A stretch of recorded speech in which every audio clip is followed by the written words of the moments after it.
affecting one of our largest cities in Rhode Island. Joining us live in studio, as you do every month, yes. Warwick Mayor Scott Avedisian. Thanks for joining us. My pleasure, Danielle. Okay, let's begin with yesterday's announcement where you were talking about recruiting for the police department. You know, with things that have been going on in this country, the tensions between the police and communities in some spots, why is it so important to make sure you make the right hires? Well, fortunately, in our community, whenever we do public survey and we get responses to that, we find that our police department is well held in well regard and high esteem. So we believe that this will be a continuation of that. Normally, we have between 200 and 250 people who apply.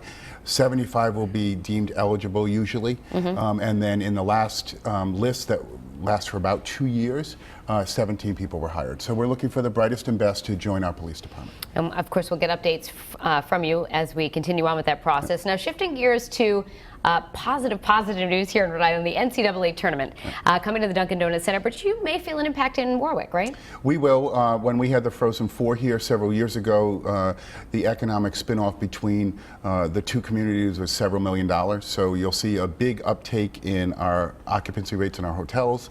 You'll see a large increase in the meal and beverage tax, and obviously the shopping. So what we find is people will go to the games and then spend a lot of their time in our restaurants, in our hotels, and in our malls. And as the chair of RIPTA, are you expecting more of a demand for public transportation, not just in Providence, but in other areas too? We will see some, not as much, because many of the groups that come are part of an organized team that will hire their own buses to take people back and forth, but RIPTA will be ready to be able to move people as well. All right, now one of the cities that celebrates St. Patrick's Day pretty heavily every year is City of Warwick, but you, for the second year in a row, are offering a Safe Rides program, right? Tell us a little bit more about how it works. Well, our Citizens Police Academy has been ongoing for a number of years, and the alumni wanted to do something to give back to the community.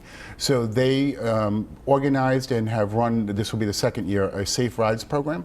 So innkeeper or bar owner might identify a patron that they don't want to drive, and so they will call the Citizens Police Academy alumni, and we will make sure that they get home safely. And again, this is St. Patrick's Day from, I believe, what, 6 p.m. to midnight? Correct. All right, so if you're within the city limits in Warwick, you can get a safe ride home. It was very successful last year. They didn't have many people who availed themselves of the service, but at least we know that we're protecting people the best we can. All right, Mayor, thanks for joining us. We appreciate it. And if you'd like to see the full interview and learn more about that Safe Rides program, just head to WPRI.com.